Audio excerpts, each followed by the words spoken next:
दोस्तों, आप सबका बहुत बहुत स्वागत है फन इंग्लिश क्लास के इस न्यू वीडियो में। आज फिर मैं आपके सामने आई हूँ लेकर इंग्लिश का एक और नया टॉपिक, जिसे मज़ेदार तरीके से फन के साथ मैं आप लोगों को पढ़ाने वाली हूँ। तो तैयार हैं आज की इस वीडियो में? खैर भूलिएगा मत, आप हमारी वीडियोस को इसी तरह देखते रहिएगा और घर बैठे बैठे बड़ी ही आसानी से, बड़े ही आराम से आप बहुत जल्द बहुत ही अच्छी फ्लुएंट स्पोकन इंग्लिश बोलना सीख सकते हैं। अब तक की वीडियोस में हम बात कर रहे थे वो वर्ड्स जो कि आप हिंदी से इंग्लिश में बोल सकते हैं, वो छोटे छोटे वाक्य जिन्हें आप हिंदी से इंग्लिश में बदल सकते हैं। लेकिन इन सब चीज़ों के बाद भी एक चीज़ बहुत ही ज़्यादा अहम, बहुत ही ज़्यादा ज़रूरी है, वो है इन वाक्यों का सही समय पर सही उपयोग करना। आपको पता ही होगा, हिंदी में भी जैसे हमारे पास अलग अलग काल होते हैं, वर्तमान काल, भूतकाल और भविष्य काल। मैं खाना खा रही हूँ, मैंने खाना खाया था, मैं रात को खाना खाऊंगी। एक ही चीज को कुछ शब्दों की हेराफेरी से, कुछ शब्दों को बदलने से कैसे हमारे वाक्य का मतलब बदल जाता है। मैं खाना खा रही हूँ, मैं अभी खाना खा रही हूँ, यानी वर्तमान काल में हूँ।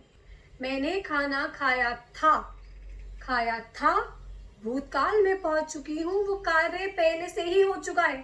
मैं खाना खाऊंगी यानी मैं भविष्य काल की बात कर रही हूँ, एक ऐसी क्रिया जिसका अभी होना बाकी है। इसी चीज को हम इंग्लिश में बोलते हैं टेंसेस। जी हाँ, टेंसेस।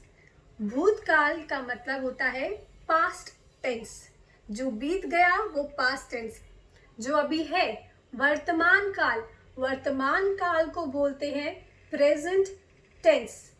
और जो आने वाला है भविष्य में, भविष्य काल को हम बोलते हैं फ्यूचर टेंस।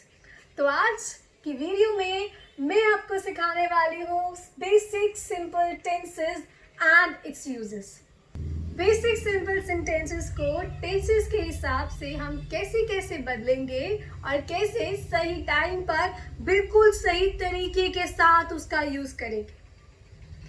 अब इससे पहले मैं शुरू करूं, मैं आपको बताना चाहती हूं कि इंग्लिश में जो हमारा क्रिया शब्द होता है, यानी कि वर्ब, क्रिया यानी काम करने वाले शब्द, नाचना, खेलना, कूदना, खाना, ये सारे वर्ड जिसे हम हिंदी में क्रिया कहते हैं, उन्हीं को हम इंग्लिश में कहते हैं वर्ब्स। प्ले, ईट, वर्क, रन, फिनिश, एक्सेट्रा, ये सारे हमारे होते हैं वर्ब्स। इन्हीं वर्ब्स को हम बदलते रहते हैं, डिपेंड करता है कि कब हम इससे बात कर रहे हैं, वर्तमान में, भूतकाल में या भविष्य काल में। शुरू करते हैं पहले वर्ब के साथ। पहला वर्ब हमारा आता है वर्क। वर्क मतलब काम हम करते हैं। अब मैं कहना चाहती हूँ मैं इस कंपनी में काम करती हूँ। I work in this company. I work in this company, मैं काम करती हूँ। नेक्स्ट सेंटेंस आता है जो मैं बताना चाहती हूँ, मैं इस कंपनी में काम करती थी भूतकाल। I worked in this company. I worked in this company. I used to work in this company. So I worked हो जाता है भूतकाल। मैं इस कंपनी में काम करूंगी, मेरी जॉब लग चुकी है और बहुत जल्द मैं इस कंपनी में काम करने जाने वाली हूँ। तो इसे मैं बोलूंगी I will work in this company. I work मतलब प्रेजेंट, आई वर्कड मतलब पास्ट, आई विल वर्क यानी फ्यूचर। ये था हमारा पहला वर्ब।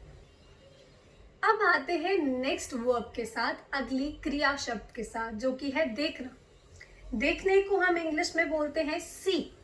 मैं मूवी देखती हूँ, आई सी अ मूवी। मैंने मूवी देखी, आई सॉ अ मूवी। मैं मूवी देखूंगी, आई विल सी अ मूवी। इसी तरह से अब बढ़ते हैं हमारे अगले क्रिया शब्द की तरफ। जो कि आता है ईट, मतलब खाना। अब खाने को मैंने ऑफिस में खाना खाया या मैं ऑफिस में खाना खाती हूँ। I eat lunch in my office. मैं अपना लंच ऑफिस में करती हूँ। I eat my lunch in the office. मैंने 1 घंटे पहले अपना लंच किया था। I ate my lunch an hour ago. I ate my lunch an hour ago. मैं 1 घंटे के अंदर खाना खा लूंगी। I will eat my lunch in an hour. I will eat my lunch in an our. तो यहाँ पे आपने देखा प्रेजेंट में हमने यूज किया था ईट, पास्ट में यूज किया था एट, फ्यूचर में यूज किया विल ईट। तो प्रेजेंट में जो वर्ड आता है और फ्यूचर में जो वर्ड आता है वो लगभग सेम है, बस उसके आगे आपको एक शब्द का और यूज करना है, वो आता है will. I eat my lunch, I will eat my lunch. I see a movie, I will see a movie. I work है, आई विल वर्क है। यानी वर्तमान काल में जो शब्द है उसके आगे मैं विल का प्रयोग कर दूं तो वो वर्तमान काल से भविष्य काल में चला जाता है। अब बात आती है हमारे अगले क्रिया शब्द की, अगला वर्ब नो।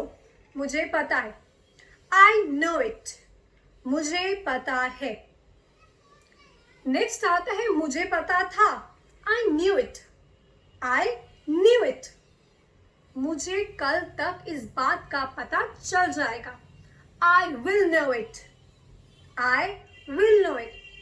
अब दूसरे सेंटेंस और तीसरे सेंटेंस में मुझे बताना है कि मुझे बात कब से पता है या कब तक पता चल जाएगी, तो मैं वाक्य को थोड़ा लंबा करके भी बोल सकती हूँ।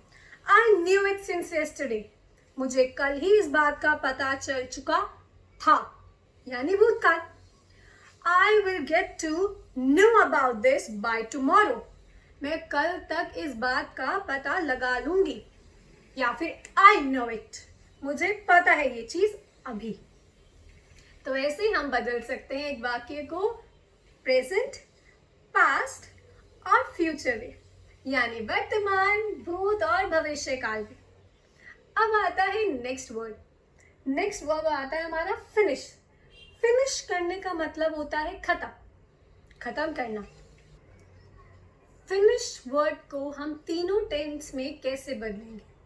फिनिश प्रेजेंट में, पास्ट में जाएगा तो फिनिश्ड हो जाएगा और फ्यूचर में जाएगा तो विल फिनिश हो जाएगा। आई फिनिश माई वर्क, मैंने काम कर लिया।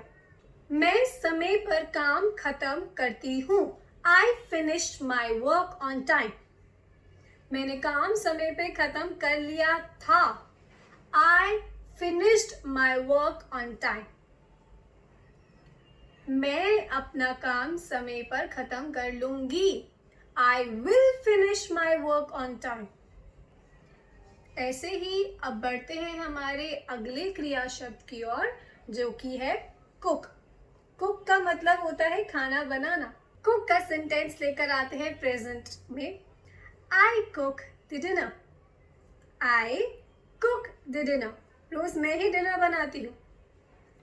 आई cooked a dinner already, I cooked the dinner already, मैंने आज का खाना पहले ही बना लिया है। या फिर कभी मन कर रहा है आपने खाना बनाना है कल के लिए, तो बोलेगा I will cook the breakfast tomorrow, I will cook the breakfast tomorrow, कल का खाना मैं बनाऊंगी। ये थे वो तरीके जिसे हम टेंसेस में यूज कर सकते हैं। यही क्रिया शब्दों को थोड़ा सा बदल लीजिएगा तो आप एक वाक्य को वर्तमान से भूत और भूतकाल से भविष्य काल में लेकर जा सकते हैं। फर्स्ट पर्सन के साथ और थर्ड पर्सन के साथ सिर्फ और सिर्फ वो वर्ब आएगा, साथ में एस या ईएस का प्रयोग नहीं किया जाएगा। I play, they play, I cook, they cook.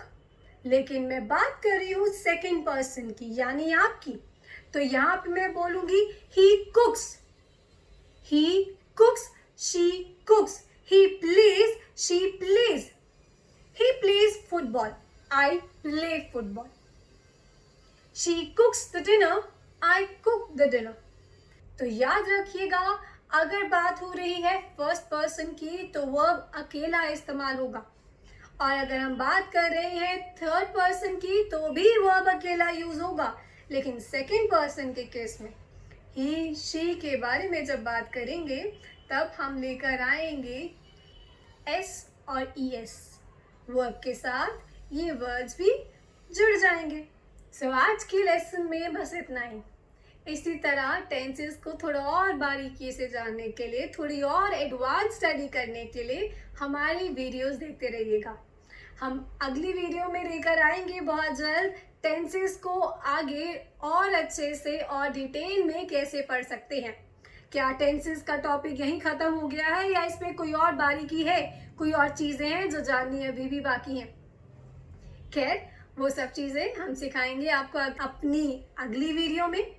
तब तक के लिए इन वीडियोस में जो हम वर्ड्स यूज़ कर रहे हैं, इन वर्ड्स का मतलब क्या है, कहाँ से वाक्य आ रहे हैं, ये सीखने के लिए हमारी बाकी वीडियोस को देखिएगा। अगर हमारी वीडियो पसंद आई तो हमारी वीडियो को लाइक ज़रूर कीजिएगा और हमारे चैनल को सब्सक्राइब भी कीजिएगा। तब तक के लिए मैं आप लोगों से अलविदा लेती हूँ। बहुत जल्द वापस आऊँगी एक नई वीडियो के साथ। Till then, bye bye, take care, see you.